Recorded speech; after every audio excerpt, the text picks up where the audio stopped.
आज की इस वीडियो में हम बात करेंगे मेटल्स एंड नॉन मेटल्स से रिलेटेड कुछ इम्पोर्टेंट पॉइंट की, जो कि क्लास 10 के एग्ज़ामिनेशन बोर्ड एग्ज़ाम के लिए बहुत ही इम्पोर्टेंट होता है। तो यहाँ पे देखेंगे कि बेसिक जो कॉन्सेप्ट है मेटल का और नॉन मेटल का, हम मेन उस चीज़ पे बात करेंगे। तो यहाँ पे हम अगर देखेंगे तो हमारे पास चूँकि सब्सटेंस की अगर हम बात करें तो कोई भी चीज़ जो है वो सब्सटेंस कहलाता है। तो सब्सटेंस होता है, तो कोई भी चीज़ उसको सब्सटेंस बोलते हैं। तो मेनली अगर वहाँ पे देखा जाए तो substances are classified into main two categories. One is called the pure substance, other is called the impure substance. Pure substance are those substances which made up of only one kinds of particles, and the impure substance is those substances which made up of different type of particles. तो यहाँ पे हम देखेंगे कि metal और non metal जो है ये हमारा प्योर सब्सटेंस का एक पार्ट है कि प्योर सब्सटेंस आर दो substance which made up of only one kinds of particles. तो प्योर सब्सटेंस में हमारे पास कंपाउंड आ जाते हैं और हमारे जो है वो एलिमेंट हो जाते हैं। तो कंपाउंड और एलिमेंट में क्या डिफरेंस होता है? तो कंपाउंड और एलिमेंट में डिफरेंस यही होता है कि एलिमेंट जो है वो सेम काइंड्स ऑफ एटम से बनता है, जबकि कंपाउंड जो है वो सेम काइंड्स ऑफ मॉलिक्यूल से बनता है। मॉलिक्यूल जो है टू और मोर देन टू एटम्स का मिक्सचर होता है, केमिकली बाउंडेड होता है। तो ये हमारा एलिमेंट में आ जाएगा कि एलिमेंट जो है लगभग 120 एलिमेंट्स के आसपास अभी नोन है, जो कि नेचुरल और आर्टिफिशियल मैनमेड दोनों मिला करके है। तो यहाँ पे अगर हम बात करें मेटल नॉन मेटल की, तो मेटल और नॉन मेटल में क्या है कि ये एक टाइप का हमारा एलिमेंट ही है। तो एलिमेंट में हमारे पास मेनली तीन तरह के एलिमेंट होते हैं। एक मेटल होता है, नॉन मेटल होता है और फिर मेटलॉइड होता है। तो मेटल और नॉन मेटल के बीच की प्रॉपर्टी रखने वाले ऐसे सभी एलिमेंट को हम लोग मेटलॉइड बोलते हैं। लेकिन वो सारी चीज़ें हम लोग पीरियोडिक क्लासिफिकेशन के लेक्चर में देखेंगे। लेकिन अभी जो फ़िलहाल हम देखेंगे वो यहाँ पे मेटल एंड नॉन मेटल के बारे में देखेंगे कि मेटल्स एंड नॉन मेटल्स की प्रॉपर्टीज़ क्या है, मेटल और नॉन मेटल जो है उसके क्या रिएक्शंस आते हैं। तो elements are classified as a metal and non metal based on the different properties of the metal and non metal are given in the form of table. यहाँ पे मैंने एक टेबल बनाया है और उस टेबल में मैंने दिखाया है कि यहाँ पे जो मेटल्स हैं और नॉन मेटल्स हैं उनकी कुछ प्रॉपर्टीज़ होती है। तो यहाँ पे हम देखेंगे, अगर इस चीज़ को हम देखें तो यहाँ पे जो मैंने पहली प्रॉपर्टी लिखी है कि metals are lustrous and they have a property to shine, मतलब उसके अंदर लस्टर होता है, मतलब चमक होता है। मेटल के अंदर में चमक होता है, वो शाइनिंग करती है। तो मेटल की जो प्रॉपर्टी है कि मेटल क्या करेगा, शाइन करेगा। जबकि उसी की दूसरी जानिब अपोजिट साइड देखेंगे तो non metals are not lustrous, they not have the shining surface except graphite and iodine. कि यहाँ पे अगर हम देखेंगे तो जितने भी मेटल्स हैं वो सब शाइनी होते हैं, उनके पास लस्टरस होता है, चमकने वाले होते हैं, जबकि नॉन मेटल में ऐसा नहीं होता है। नॉन मेटल में एक्सेप्शनल केस में पाए जाते हैं, जैसे कि हमारे पास में यहाँ पे ग्रेफाइट है और आयोडीन है। तो ग्रेफाइट और आयोडीन जो है ये हमारा दोनों हो जाता है एक नॉन मेटल जो कि शाइनिंग होता है। तो हम अगर अपनी दूसरी प्रॉपर्टी को यहाँ पे देखेंगे तो दूसरी प्रॉपर्टी है कि all metal exist in the solid state except mercury. तो यहाँ पे देखिएगा कि मरकरी जो है उसको छोड़ करके बाकी जो है वो सब यहाँ पे हमें मिल जाएगा किस फॉर्म में, सॉलिड के फॉर्म में मिल जाएगा। सिर्फ मरकरी ही एक ऐसा मेटल है जो लिक्विड स्टेट में पाया जाता है रूम टेम्परेचर पे। लेकिन यहाँ पे अगर नॉन मेटल की हम बात करते हैं तो नॉन मेटल में जो भी है वो सारी की सारी चीज़ें जो है यहाँ पे जनरली सॉफ्ट होता है। लेकिन यहाँ पे सिर्फ देखेंगे एक चीज़ को, जो कि यहाँ पे हमारा डायमंड है। तो डायमंड क्या होता है, तो डायमंड जो है एक ऐसा नॉन मेटल है जो कि हार्ड होता है, सॉलिड फॉर्म में पाया जाता है। तो डायमंड जो है वो एक्सेप्शनल केस के हैं। तो डायमंड यहाँ पे एक्सेप्शनल केस के हैं। कहता है तीसरी प्रॉपर्टी अगर हम देखेंगे तो मेटल्स जो है can be drawn into wires. तो मेटल का वायर बनाया जा सकता है, जबकि नॉन मेटल के वायर नहीं बनाए जा सकते हैं। मतलब कि मेटल जो है वो हमारा डक्टाइल होता है और नॉन मेटल जो है वो डक्टाइल नहीं होता है। क्योंकि नॉन डक्टिलिटी की प्रॉपर्टी होती है इसके पास में, तो ये नॉन डक्टाइल नेचर का होता है। आगे की अगर हम प्रॉपर्टी देखेंगे तो metals can be converted into sheets. Metal को शीट के फॉर्म में बनाया जा सकता है, थिन शीट उसके बन सकते हैं। हमने देखा भी होगा कि मेटल के डिफरेंट शीट्स आते हैं जो यूज़ किया जाता है, शेड के लिए भी यूज़ किया जाता है, बाउंड्रीज के लिए और भी डिफरेंट पर्पस के लिए यूज़ किया जाता है। तो मेटल को शीट के फॉर्म में बनाया जा सकता है। लेकिन ये प्रॉपर्टी जो है इस मेटल की वो कहलाती है मेलेबिलिटी। तो यहाँ पे मेलेबिलिटी होता है, जबकि हमारा जो नॉन मेटल है वो नॉन मेलिएबल होता है, मतलब उनका जो है वो शीट जो है नहीं बनाया जा सकता है। तो यहाँ पे हमने मेटल और नॉन मेटल की कुछ प्रॉपर्टीज़ को देखा। इससे आगे अगर और प्रॉपर्टी हम यहाँ पे देखेंगे तो और प्रॉपर्टी में मिल जाएगा नेक्स्ट प्रॉपर्टी कि मेटल्स जो है वो generally good conductor of electricity होते हैं और गुड कंडक्टर ऑफ हीट भी होता है। ठीक है, यहाँ पे लेड और मरकरी को छोड़ करके, चूँकि यहाँ पे अगर हम देखें तो लेड और मरकरी को अगर छोड़ दे तो वो यहाँ पे एक्सेप्शनल केस में है, वो गुड कंडक्टर नहीं होते हैं। लेकिन जितने भी मेटल होते हैं वो सारे के सारे गुड कंडक्टर होते हैं। अगर नॉन मेटल की हम बात करें तो ये पुअर कंडक्टर ऑफ इलेक्ट्रिसिटी और पुअर कंडक्टर ऑफ हीट भी होता है। एक्सेप्शनल में ग्रेफाइट है हमारे पास में, कि ग्रेफाइट जो है वो कंडक्टर होता है इलेक्ट्रिसिटी का। तो यहाँ पे नेक्स्ट प्रॉपर्टी जो हम देखेंगे वो है कि दी हाई डेंसिटी होती है मेटल की। मेटल भारी भी होता है, मेल्टिंग पॉइंट भी जो है इनका हाई होता है, हाई डेंसिटी होती है, हाई मेल्टिंग पॉइंट होते हैं। ठीक है, जो एक्सेप्शनल केस में कुछ हैं हमारे पास में, जैसे कि सोडियम है, तो सोडियम का क्या है कि मेल्टिंग पॉइंट बहुत ही कम होता है, रूम टेम्परेचर पे मेल्ट होने लगता है। ऐसा ही पोटेशियम भी है। तो ये सब लो मेल्टिंग पॉइंट है, लेकिन जनरली जो है वो एक्सेप्शनल केस है कुछ, लेकिन जनरली मेटल्स जो है उनका मेल्टिंग पॉइंट हाई होता है, जबकि इनका जो है मेल्टिंग पॉइंट जो है बहुत ही लो होता है। और ज़्यादातर जो नॉन मेटल है वो गैसियस स्टेट में होते हैं, सॉलिड स्टेट में तो नहीं होते हैं। तो ये है उनका मेटल और नॉन मेटल के बीच में कुछ इम्पोर्टेंट प्रॉपर्टीज़ थी जो कि मेटल को नॉन मेटल से डिफ्रेंशिएट करता है। जैसे कि उसका स्टेट हो जाएगा, या फिर डक्टिलिटी है मेलेबिलिटी के फॉर्म में हो जाएगा, good conductor of electricity, good conductor of heat, या फिर डेंसिटी के मेजरमेंट में अगर बोलेंगे तो मेटल और नॉन मेटल के बीच में हमने एक टेबल के ज़रिए डिफ्रेंशिएट करके आपको बताना चाहा है।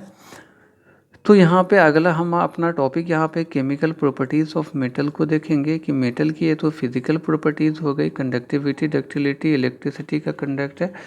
लेकिन बात यहाँ पे करेंगे chemical properties of metals. Metal की जो केमिकल प्रॉपर्टी होगी तो यहाँ देखेंगे हम कि मेटल्स रिएक्ट विथ ऑक्सीजन और air to form the metal oxide. कि मेटल जब भी रिएक्शन करेगा, किस चीज़ से रिएक्शन करेगा, तो मेटल रिएक्शन करेगा किससे, ऑक्सीजन से। तो मेटल जब भी ऑक्सीजन, मतलब एयर में ऑक्सीजन है, तो ऑक्सीजन से जब भी रिएक्शन करेगा मेटल, तो यहाँ पे हम देखेंगे कि ये हमारा क्या होगा, मेटल का ऑक्साइड बनाएगा। अगर हम एक एग्ज़ाम्पल ले लें तो एग्ज़ाम्पल के लिए यहाँ देखिए कि मैंने एक मेटल लिया है, जैसे मान के चलिए कि कॉपर को रिएक्ट कराना है ऑक्सीजन के साथ में, तो यहाँ पे क्या है, कॉपर ऑक्साइड जो है बन जाएगा। मतलब इसको सिंपल 5 फॉर्म में मैंने लिखा है कि metal plus O2, O2 means oxygen, जब भी रिएक्शन करेगा तो ये मेटल का ऑक्साइड बनाएगा, ये मेटल ऑक्साइड कहलाएगा। तो यहाँ पे हम देख सकते हैं कि ये कॉपर का मैंने लिया है, और इससे पहले के लेक्चर में बैलेंस्ड केमिकल इक्वेशन के बारे में हमने पढ़ा है। तो यहाँ पे मैंने कॉपर ऑक्सीजन को रिएक्शन कराया तो कॉपर ऑक्साइड बना है, और एल्यूमिनियम को ऑक्सीजन से रिएक्शन किया है तो एल्यूमिनियम ऑक्साइड बना है। तो मेटल की जो केमिकल प्रॉपर्टी है उसमें पहली प्रॉपर्टीज़ को याद रखना है कि metal react with the oxygen और the air form metal oxide. जो दूसरी प्रॉपर्टी है यहाँ पर कि oxides of metal react with the both acid and base to produce the salt.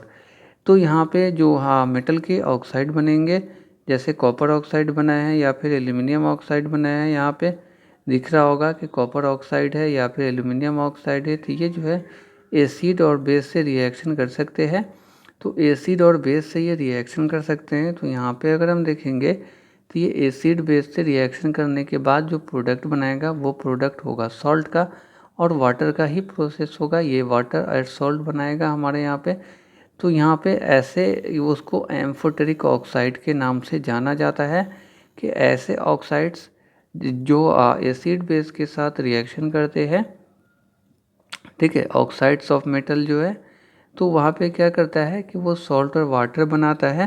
तो ऐसे जो ऑक्साइड्स होते हैं जैसे कॉपर ऑक्साइड है या फिर सोडियम ऑक्साइड है, तो यहाँ पे देखिएगा ऐसे ऑक्साइड को हम लोग एम्फोटेरिक ऑक्साइड के इसमें रखा जाता है। तो ये एम्फोटेरिक ऑक्साइड है। तो यहाँ पे याद रखना है, नेक्स्ट से उसी का एग्जांपल दिया है मैंने, तो बैलेंस्ड करके दिखाया है। फिर इसके बाद यहाँ है कि metal react with water to form the metal oxide. Metal जब वाटर से रिएक्शन करेगा तो भी मेटल ऑक्साइड बनाएगा, ठीक है। यहाँ पे एग्जांपल लिया है कि एक मेटल सोडियम लिया है, दूसरा मेटल यहाँ पे लिया है मतलब मेटल नहीं है, वाटर से रिएक्शन करा रहे हैं, तो सोडियम हाइड्रोक्साइड बनाया है। तो यहाँ पे देखेंगे ऑक्साइड बनाएगा और यहाँ पे हाइड्रोजन गैस का इवोल्यूशन हो जाएगा। यहाँ पे अगर हम देखेंगे तो एल्यूमिनियम है, वाटर से रिएक्शन करके एल्यूमिनियम हाइड्रोक्साइड बनाएगा। तो मेटल अगर वाटर से रिएक्शन करता है तो भी मेटल के ऑक्साइड बनेंगे, और मेटल अगर ऑक्सीजन से रिएक्शन करता है तो भी मेटल के ऑक्साइड ही बनेंगे। बस डिफरेंस इतना होगा कि मेटल जब वाटर से रिएक्शन करेंगे तो हाइड्रोजन गैस को इफ्लूट करेंगे, लेकिन ऑक्सीजन का रिएक्शन में इस्तेमाल करेंगे। लेकिन जब वो ऑक्सीजन से रिएक्शन करेंगे तो वहाँ पे कोई डिफरेंट गैसेस का इवोल्यूशन जो है वो नहीं होगा, ठीक है। तो यहाँ पे देखेंगे कि metal also react with the dilute acid, acid से भी कर सकता है hydrogen to form the salt and hydrogen. यहाँ पे देखिएगा कि मेटल है अगर एसिड से रिएक्शन करता है, तो मेटल अगर एसिड से रिएक्शन करता है तो उसी मेटल का सॉल्ट बनाता है, और हाइड्रोजन गैस का इवोल्यूशन होता है। और इस रिएक्शन को एसिड बेस्ड सॉल्ट के लेक्चर 1 में हमने देखा है। तो यहाँ पे अगर इसका एग्जांपल हमने देखा है, तो यहाँ पे एग्जांपल देखेंगे मैग्नीशियम है, और इस रिएक्शन में मैग्नीशियम है, मैग्नीशियम को रिएक्शन कर रहा है हाइड्रोक्लोरिक एसिड से, तो मैग्नीशियम क्लोराइड बना रहा है, और यहाँ पे हाइड्रोजन गैस का इवोल्यूशन हो रहा है। अब इसके बाद केमिकल प्रॉपर्टी अगर हम नॉन मेटल की देखें, तो ये तो मेटल की कुछ केमिकल प्रॉपर्टीज़ थी, और यहाँ पे अगर नॉन मेटल की केमिकल प्रॉपर्टीज़ को हम देखेंगे तो नॉन मेटल की केमिकल प्रॉपर्टीज़ है कि जब ये ऑक्सीजन से रिएक्शन करता है तो नॉन मेटल का ऑक्साइड बनाता है, सेम मेटल की तरह है कि non metal react with the oxygen from the non metallic oxide. जैसे कार्बन है तो रिएक्शन करेगा, कार्बन रिएक्शन करेगा ऑक्सीजन से, तो ये हमारा कार्बन डाइऑक्साइड जो है गैस बनाएगा। दूसरी प्रॉपर्टी यहाँ पे हम देखेंगे कि non metal do not react with water and acid to evolve hydrogen gas, कि नॉन मेटल जो है वो हाइड्रोजन गैस का इवोल्यूशन नहीं करता है एसिड से रिएक्शन करके या फिर वाटर से रिएक्शन करके। तीसरी प्रॉपर्टी जो नॉन मेटल की है, कहता है can react with the salt solution, more reactive element will displace the less reactive, के नॉन मेटल जो है वो सॉल्ट से रिएक्शन कर सकता है, उसमें जो लेस रिएक्टिव एलिमेंट होंगे उनको रिप्लेस करके ये हाई रिएक्टिव एलिमेंट जो है वो वहाँ पे रिप्लेस हो जाएंगे, और डिस्प्लेसमेंट रिएक्शन यहाँ पर हो जाएगा। तो ये यहाँ पे हम लोगों ने देखा है non metal also react with the hydrogen to form the hydrides. तो नॉन मेटल हाइड्रोजन से रिएक्शन करता है, जैसे सल्फर से रिएक्शन करेगा तो ये क्या करेगा, हाइड्रोजन सल्फाइड बना रहा है, तो यहाँ पे हाइड्रोजन का हाइड्राइड बनाता है, हाइड्रोजन सल्फाइड। तो यहाँ पे हम देखेंगे तो ये हो गई मेटल और नॉन मेटल की प्रॉपर्टी।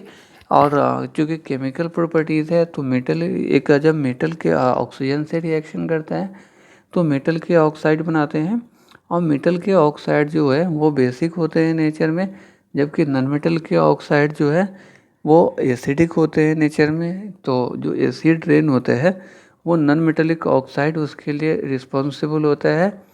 नॉन मेटेलिक ऑक्साइड जो है वो रिस्पॉन्सिबल होता है कि वहाँ पे एसिड रेन के लिए, जैसे सल्फ़र डाइऑक्साइड है या फिर अदर दूसरे नॉन मेटल का यहाँ पे हमें दिखेगा कि जो नॉन ऑक्साइड होते हैं मेटल नॉन मेटल के ऑक्साइड होते हैं तो वो एसिड रेन के लिए रीज़न बनते हैं। इसके बाद एक आता है टर्म रिएक्टिविटी सीरीज़।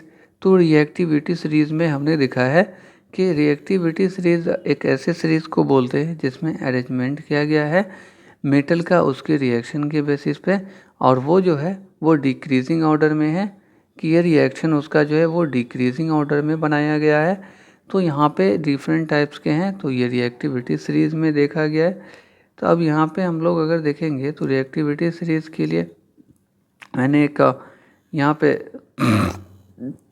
दिखाया है, जैसे कि पोटेशियम से स्टार्ट होता है, हाईली रिएक्टिव होता है, फिर सोडियम है, फिर कैल्शियम, मैग्नीशियम, एल्यूमिनियम है, कार्बन, जिंक, आयरन है, फिर टीन है, लीड है, हाइड्रोजन, कॉपर और सिल्वर है। तो इस टाइप से यहाँ पे अगर हम देखेंगे ये सारे इधर इसके सिंबल दिए हुए हैं, और ये जो है ना यहाँ पे ये रिएक्टिविटी सीरीज़ है। तो ये यहाँ पे रिएक्टिविटी सीरीज़ है, ये डाउनवर्ड में हो रहा है कि सबसे ज़्यादा ये रिएक्टिव है कार्बन से यहाँ, और हाइड्रोजन से जो है मेनली उसको मेज़र किया जाता है। ये रिएक्टिविटी सीरीज़ याद रखना ज़रूरी होता है। और सबसे लीस्ट रिएक्टिव मेटल जो है वो हमारा प्लाटिनम होता है, क्योंकि प्लाटिनम इतने आसानी से किसी भी मटेरियल से रिएक्शन नहीं करता है। इसीलिए हमने देखा होगा कि जो हमारे यहाँ ज्वेलरी बनते हैं वो ज़्यादातर गोल्ड के, सिल्वर के बनते हैं या फिर प्लेटिनम के बनते हैं, क्योंकि ये सब लेस रिएक्टिव मेटल है और ये ऑक्सीजन के साथ में रिएक्ट करके उसको नहीं करती। इसीलिए गोल्ड और सिल्वर या प्लेटिनम है, इसकी जो शाइनिंग है वो लंबे टाइम तक जो है बना रहता है। इसीलिए ज्वेलरी के लिए गोल्ड, सिल्वर और प्लेटिनम का यूज़ करते हैं। तो ये है रिएक्टिविटी सीरीज़। अब यहाँ पे जो हमने देखा है एक आयनिक कंपाउंड की बात करेंगे। तो आयनिक कंपाउंड की अगर हम बात करते हैं तो आयन का मतलब होता है चार्ज, कि ऐसे कंपाउंड जिन पे चार्ज होंगे। Compound form due to the transfer of electrons from metal to non metal are known as the ionic compound, के वहाँ पे इलेक्ट्रॉन का ट्रांसफ़र होता है। जैसे सोडियम एटम है, तो सोडियम एटम के एटॉमिक नंबर 11 होते हैं, इसमें 3 शेल्स होते हैं। आउटर शेल में 1 इलेक्ट्रॉन होते हैं, आपको भी पता होगा। और एक नॉन मेटल लेते हैं जो कि हमारा क्लोरीन है, और इस नॉन मेटल क्लोरीन का एटॉमिक नंबर 17 होता है। आउटर मोस्ट में इसके 7 इलेक्ट्रॉन्स होते हैं, जबकि किसी भी एटम के जो आउटर मोस्ट शेल होगा उसमें ऑक्टेट पूरा करना ज़रूरी होता है, ताकि एटम को स्टेबिलिटी मिल सके और एटम एग्जिस्ट कर सके। तो ऐसे कंडीशन में यहाँ पे अगर हम देखते हैं तो यहाँ पे देखेंगे जब सोडियम एटम है और वो क्लोरीन से रिएक्शन करता है, तो सोडियम के पास एक एक्स्ट्रा एटम है। तो ये क्या करता है कि ये एटम जो है वो क्लोरीन को दे देता है, तो इसके आउटर मोस्ट में 8 इलेक्ट्रॉन हो जाते हैं, एक शेल की कमी आ जाती है। जबकि इसके जो है 7 इलेक्ट्रॉन्स जो क्लोरीन के आउटर मोस्ट में है उनका भी ऑक्टेट पूरा हो जाता है।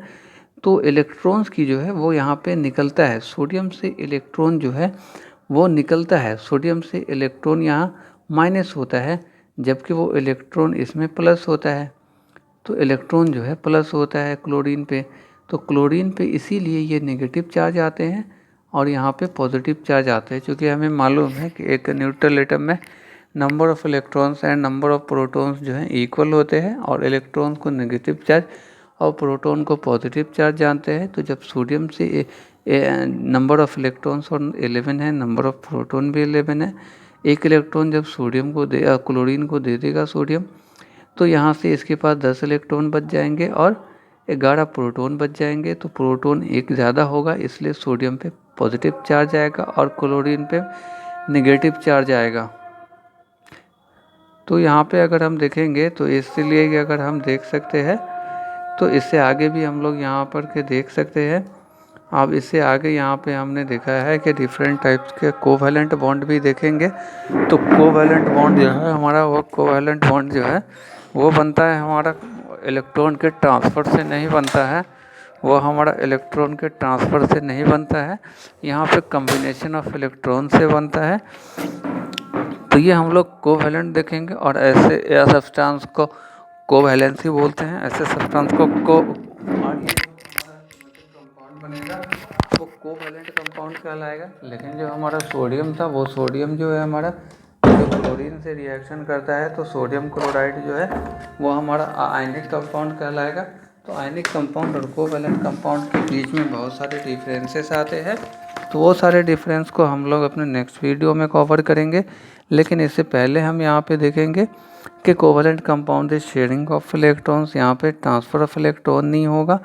अब यहाँ पे हम लोग देख सकते हैं कि हमारे पास में कुछ इलेक्ट्रॉन्स हैं, जैसे ये क्लोरीन है और यही क्लोरीन से ही रिएक्शन करेगा। तो 2 एटम जब क्लोरीन के रिएक्शन करेंगे तो दोनों को एक एक इलेक्ट्रॉन चाहिए होगा, क्योंकि दोनों अनस्टेबल है।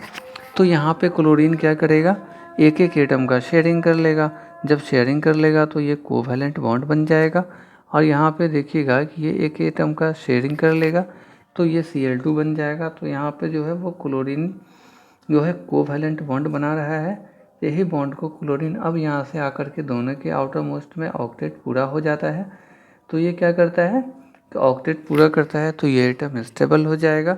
लेकिन अब यहाँ से हम क्या करेंगे, कुछ इंपॉर्टेंट प्रॉपर्टीज़ को देखेंगे जो कि आयनिक कंपाउंड की होगी। तो आयनिक कंपाउंड की कुछ इंपॉर्टेंट प्रॉपर्टी को देखते हैं कि ionic compound generally hard and solid. Ionic compound hard होता है, सॉलिड के फॉर्म में होता है। जैसे आपका सोडियम है, सोडियम क्लोराइड है, पोटेशियम क्लोराइड है, सल्फर, तो ये सारे आयनिक कंपाउंड है। तो यहाँ पे देखिएगा दूसरी प्रॉपर्टी है कि they have the high melting and boiling point.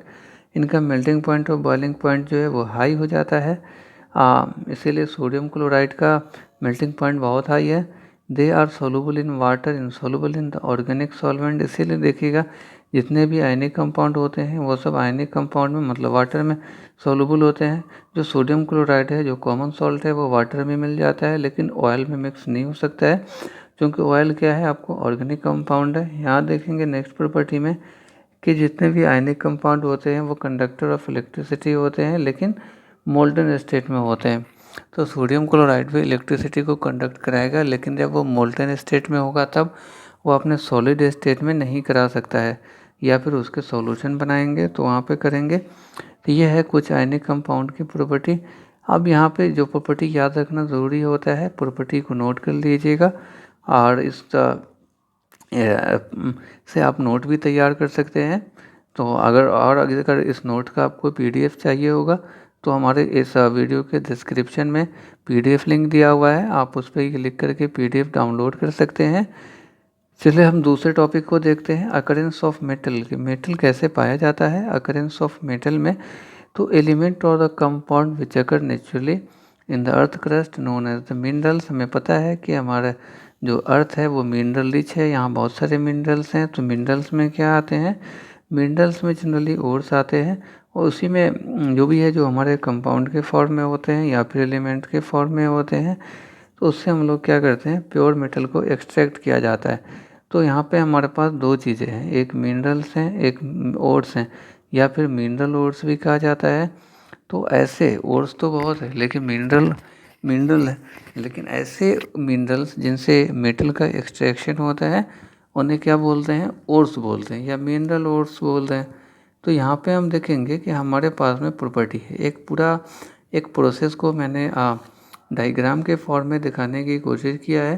कि डायग्राम के फॉर्म में मैंने दिखाने की कोशिश की है कि जो हमारा है अर्थ क्रस्ट से ओर निकलता है, ओर निकलने के बाद क्या होता है कि उसका जो है कंसंट्रेशन ऑफ ओर बनाया जाता है। तो कंसंट्रेशन ऑफ ओर होता है ताकि उसमें क्या होना चाहिए, कंसंट्रेशन ऑफ ओर होता है। तो कंसंट्रेशन ऑफ ओर में यहाँ पे देखेंगे कि डिफरेंट टाइप के हैं। तो ये कंसंट्रेशन कैसे कर सकते हैं, तो अलग अलग टाइप से कर सकते हैं।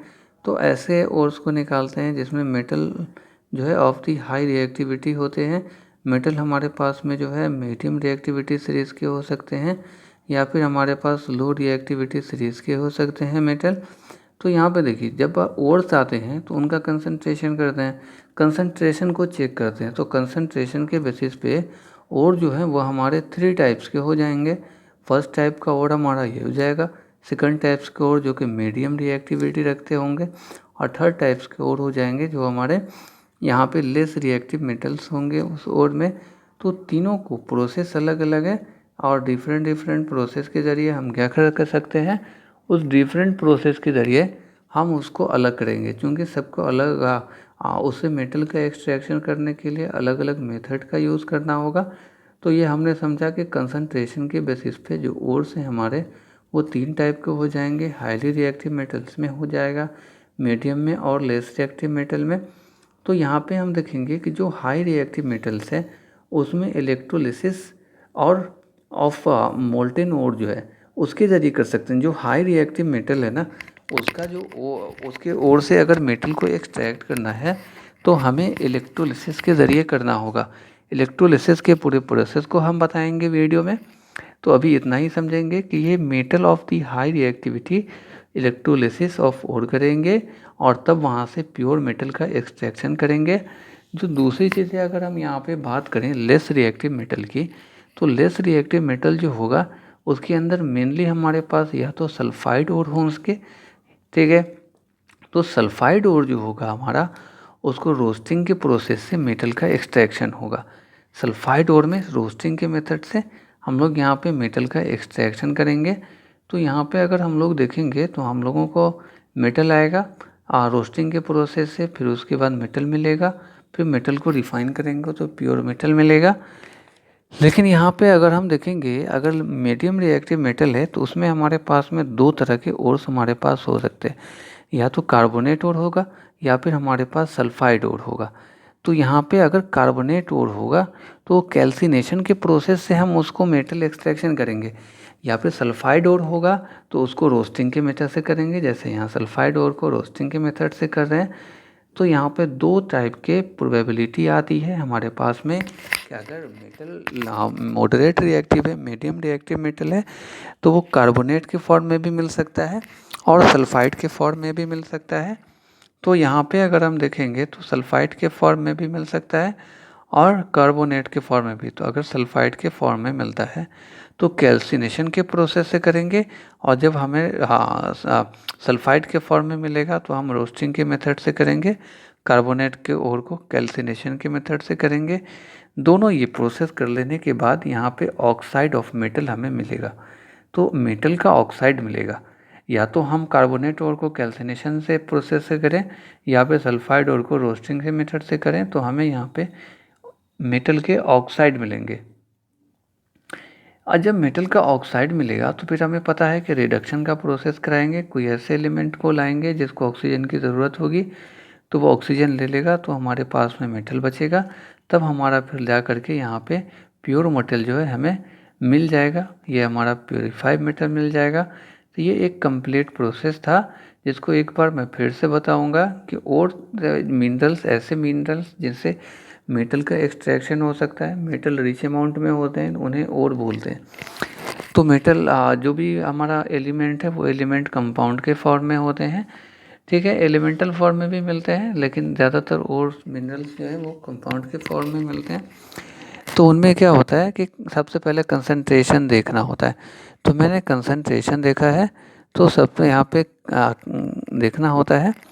तो कंसंट्रेशन देखेंगे, कंसंट्रेशन के बेसिस पे तीन टाइप में ओर को मैंने डिवाइड किया, जो हाईली रिएक्टिव है, लेस रिएक्टिव है और यहाँ पे मॉडरेट रिएक्टिव है, ठीक है। तो ये यहाँ पे हम देखेंगे तीन तरह के हैं।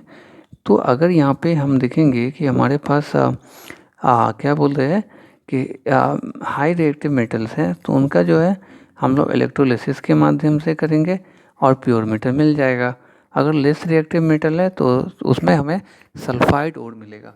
लेस रिएक्टिव मेटल में सल्फाइड ओर होता है, तो उसको रोस्टिंग के मेथड से करेंगे, फिर मेटल मिलेगा और मेटल से फिर हम प्योरीफाई कर लेंगे या रिफाइन कर लेंगे तो प्योर मेटल मिल जाएगा।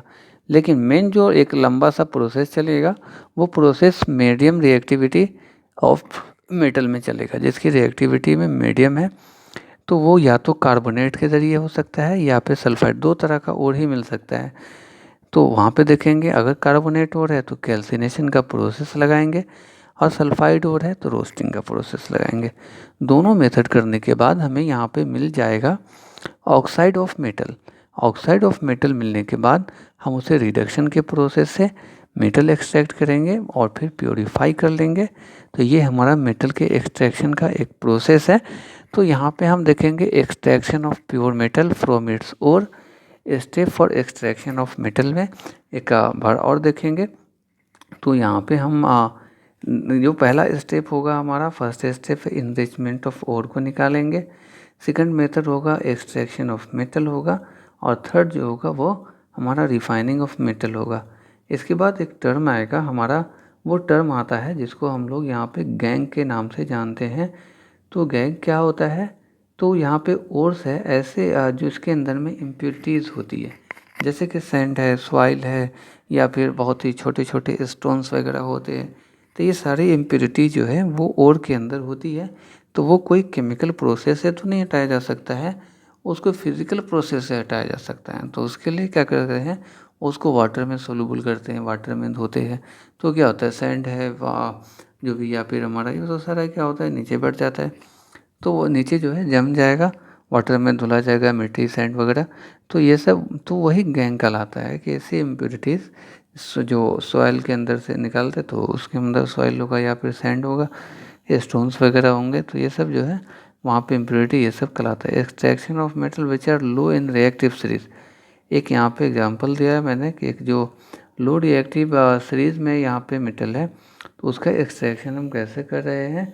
तो यहाँ पे हमने बताया है कि वो हमारे ज़्यादातर सल्फाइड के फॉर्म में मिलेंगे। तो यहाँ पर देखिएगा मरकरी सल्फाइड है, तो और ये ऑक्सीजन, चूँकि अब ये है तो अब यहाँ पे ऑक्सीजन से रिएक्शन कराएंगे अगर, तो सल्फ़र ऑक्सीजन से रिएक्शन करके सल्फ़र डाइऑक्साइड बनेगा और मरकरी मेटल में मिल जाएगा। तो ये यहाँ पे हम कर सकते हैं। अब रिएक्शन कराने का क्या प्रोसेस होगा, तो ऑक्सीजन से रिएक्शन कराने का प्रोसेस मतलब बर्निंग होता है। अब उसको हीट करेंगे, गर्म करेंगे, तो बर्न करेंगे तो ऑक्सीजन के साथ वो ऑटोमेटिक रिएक्शन कर लेगा। तो अब यहाँ पे हमें HgO मिल जाएगा। तो अब ये तो हमारा क्या बोलते हैं, अब इसका क्या कराएंगे, ऑक्सीडेशन कराएंगे।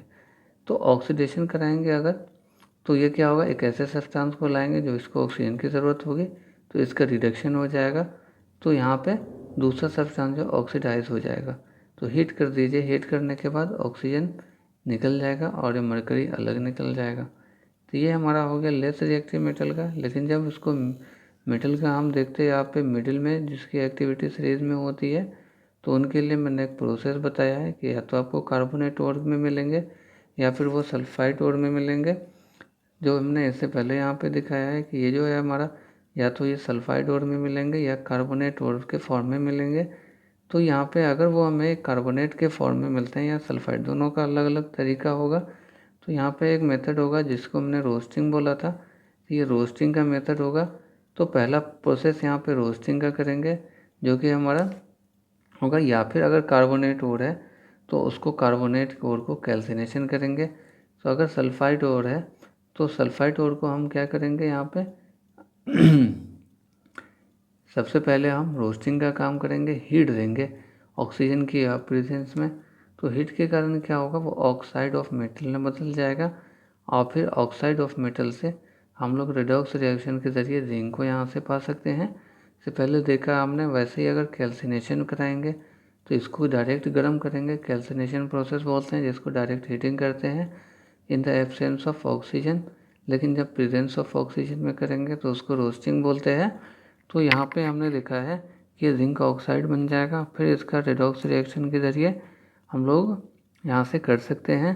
तो ये कार्बन डाइऑक्साइड गैस मिल जाएगा यहाँ पे, और फिर उससे आगे करेंगे तो हमें मेटल मिल जाएगा। Extraction of metal towards the top of the activity से, जो हाई रिएक्टिव मेटल है उसकी रिफाइनिंग कैसे करेंगे।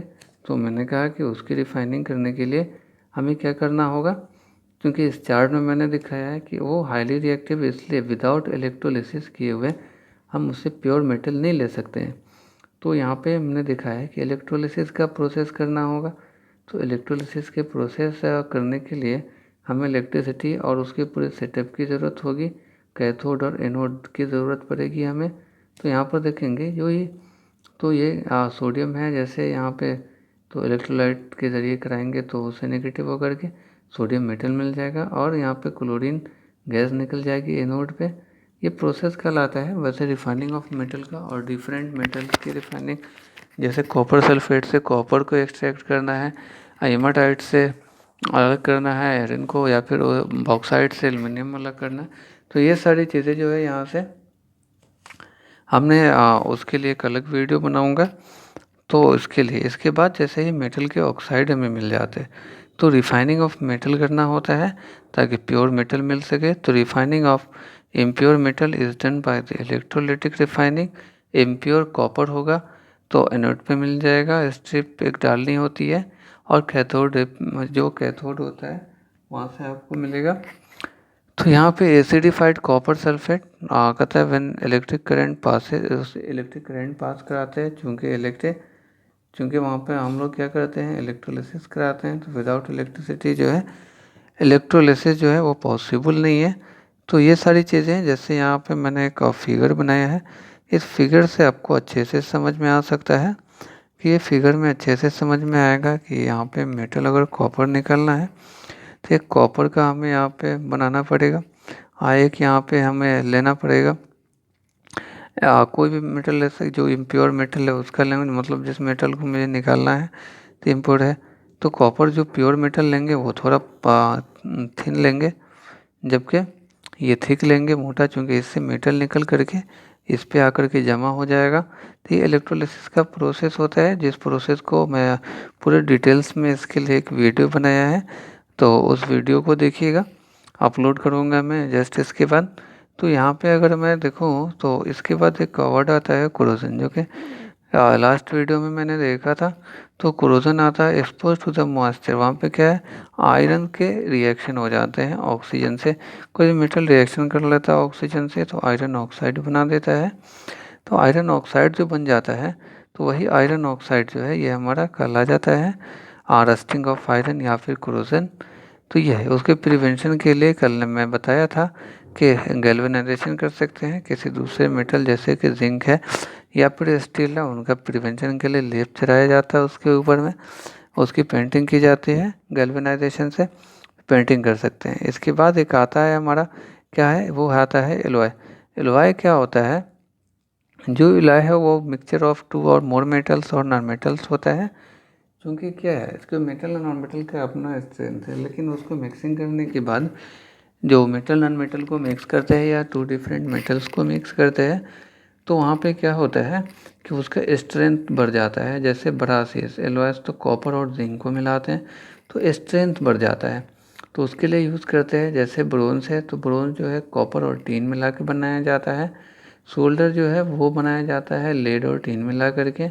और अमलगम जो है वो जो है is one metal is mercury, तो ये मरकरी मेटल से बनता है। तो ये सारी चीज़ें हैं इसके अंदर में एलॉयज़ है। तो ये जो आज का वीडियो था metals and non metals for class 10 important way for the examination of board level, तो यहाँ पे कुछ इम्पोर्टेंट पॉइंट्स थे इस टॉपिक से रिलेटेड, तो उसको मैंने कवर करने की इस वीडियो में कोशिश की है। तो ये आपका बेसिक कॉन्सेप्ट है मेटल और नॉन मेटल का। इस पे और भी हमारी वीडियोस आएगी जो कि डिटेल्स में होंगी। इससे रिलेटेड कुछ इम्पोर्टेंट क्वेश्चन होंगे जो कॉन्सेप्ट बेसिस पे पूरा बेसिस होगा, कॉन्सेप्ट पे बेसिस होगा। तो वो क्वेश्चन आंसर सेशन भी देखिएगा, उससे आपका कॉन्सेप्ट क्लियर होगा। इसके बाद मैं कमेंट करके बताइएगा कि अगर कोई टॉपिक समझ में नहीं आएगी तो उसके लिए मैं अलग से वीडियो बनाऊंगा, आप हमें टॉपिक सेंड कर सकते हैं। और अपने दोस्तों के साथ इसको लाइक शेयर भी कीजिए और सब्सक्राइब भी कीजिए। आज भर इतना ही।